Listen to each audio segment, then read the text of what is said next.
अपघाताची घटना भिवंडी टू रांगोली या दिशेने एक होंडा सिटीवाला स्पीड मध्ये चालला होता आणि रांगोली नाक्यावरून भिवंडीच्या दिशेने एक XUV 300 वाला तो समोर येत होता.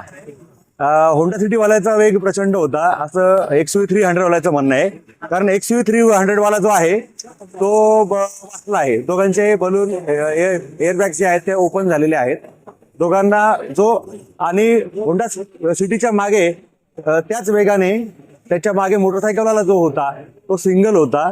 होंडा सिटीतला पण सिंगल होता आणि ह्या कारमधला देखील सिंगल होता. मोटरसायकलवाला जो होता तो प्रचंड वेगाने त्या होंडा सिटीला धडकला.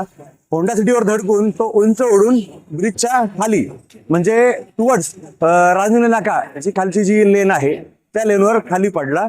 त्याला IGM हॉस्पिटलला नेले परंतु तो डेथ डिक्लेअर झाला. आणि होंडा सिटीवाला जो आहे त्या रांजणी नाका येथे लाईफलाईन हॉस्पिटल येथे ऍडमिट केलेला आहे. जखमी आता एक मयत झाला आहे आणि होंडा सिटीवाला जखमी आहे. प्रवासी किती होते? प्रवासी सर्व सिंगल होते. जेवढे अपघात झाले हे तिन्ही पर्सन सिंगल होते म्हणजे 2 कारचे चालक आणि बाईकवाला.